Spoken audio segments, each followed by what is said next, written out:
Hello, praise the Lord. இந்த நாளுக்கான வேத வசனம் யோவான் 10ஆம் அதிகாரம் 10வது வசனம். திருடன் திருடவும் கொல்லவும் அழிக்கவும் வருகிறானே அன்றி வேறொன்றுக்கும் வரான். நானோ அவைகளுக்கு ஜீவன் உண்டாயிருக்கவும் அது பரிபூரணப்படவும் வந்தேன் என்று இந்த வசனத்தில் வாசிக்கிறோம். நம்மை ஆவிக்குரிய சகல ஆசீர்வாதத்தினாலும் நிரப்பி நம்மை நடத்துகிற தேவனுக்கு மகிமை உண்டாவதாக. இன்றைக்கு தேவனாகிய கர்த்தர் நம்முடைய வாழ்வை சீர்படுத்துகிறவராயிருக்கிறார். God is the one who restores our life.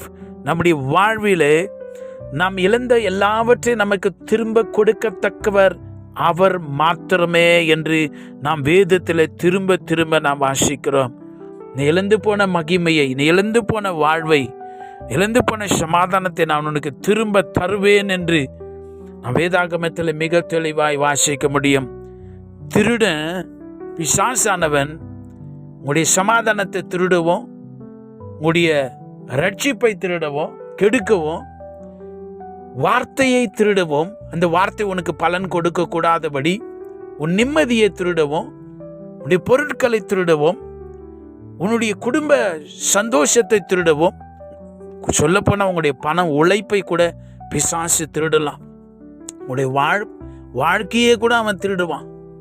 உங்களுக்கு வந்த வாய்ப்புகளை கூட அவன் திருடி இருக்கலாம். எனக்கு அன்பான தேவனுடைய பிள்ளைகளே, யோபுவை நினைத்து கொள்ளுங்கள். அவன் இழந்து போன நிலைமையில எவ்வளோ கஷ்டப்பட்டிருப்பான், எவ்வளோ வேதனைப்பட்டிருப்பான். ஒருவேளை நீங்கள் கூட உங்களுடைய வாழ்க்கையில் நான் அநேக காரியங்களை நான் இழந்து போயிருக்கிறேன், நான் வாழ வேண்டிய வாழ்க்கையை இழந்து போயிருக்கிறேன் என்று நீங்கள் சொல்லலாம். எனக்கு சமாதானம் இல்லை, நிம்மதி இல்லை என்று சொல்லி நீங்கள் போராடி கொண்டிருக்கலாம். அருமையான தேவனுடைய பிள்ளைகளே, இயேசு உங்களை பிசாசு மறுபடியும் கொள்ளை கொண்டு போகக்கூடாதபடிக்கு அவர் சிலுவையிலே தம்முடைய மகிமையை விளங்க செய்திருக்கிறார். கொலோசியர் 2:15 நாம் வாசிக்கிறோம். துரைத்தனங்களையும் அதிகாரத்தையும், பிசாசுடைய அதிகாரத்தையும், வாழ்க்கையில் திருடுகிற அந்த அதிகாரத்தை எல்லாம் இயேசு உடைத்தெறிந்திருக்கிறார். வெளியரங்கமான கோலமாக்கி அவர் சிலுவையில் வெற்றி சிறந்திருக்கிறார். இன்னைக்கு பிசாசு மறுபடியும் உங்க வாழ்க்கையில் அவன் போராட முடியாது, திருட முடியாது. அனுமதிக்காதீங்க. சொல்லுங்க, இயேசு சம்பாதித்ததெல்லாம், சிலுவையில் அவர் சம்பாதித்ததெல்லாம் என்னுடையது. நான் எழுந்து போன எல்லாம் இயேசுவின் நாமத்தில் எனக்கு திரும்ப வருகிறது, நான் பெற்றுக்கொள்ளுகிறேன் என்று சொல்லி இப்ப அந்த அதிகாரத்தை தேவன் உங்களுக்கு கொடுத்திருக்கிறார். லூக்கா 10:19 வாசிக்கிறோம். இதோ சர்ப்பங்களையும் தேள்களையும் மிதிக்கவும் சத்துனுடைய சகல வல்லமைகளை மேற்கொள்ளவும் உங்களுக்கு அதிகாரம் கொடுக்கிறேன், ஒன்றும் உங்களை சேதப்படுத்தாது. அதிகாரம் உங்க கையில் இருக்கிறது.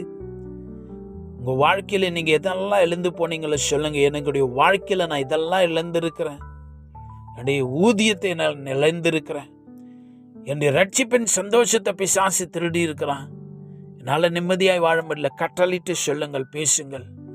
வாழ்க்கையிலிருந்து திருடப்பட்டவைகள் எல்லாம் இயேசுவின் நாமத்தில் திரும்ப வருவதாக. அல்லேலூயா.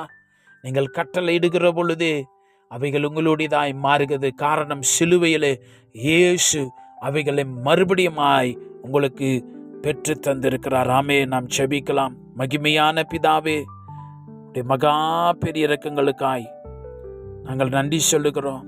நீர் தயவு செய்தீரே, நீர் எங்களுக்கு பாராட்டின மகிமையான இரக்கங்களுக்காய் நாங்கள் நன்றி சொல்லுகிறோம்.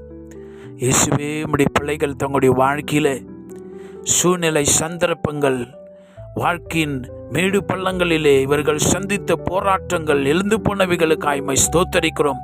ஆனால் திரும்ப கொடுக்கிற தேவனீர் இருக்கிறபடினாலே ஸ்தோத்திரம்.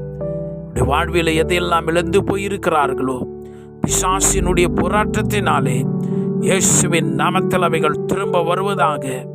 இந்த பிள்ளைகளுடைய வாழ்வு சீர்பொருந்துவதாக. இயேசுப்பா, நீர் தயவு செய்கிறதுக்காய் நன்றி ராஜா. இயேசுவின் நாமத்தில் ஜெபிக்கிறோம் பிதாவே. ஆமென். God bless you.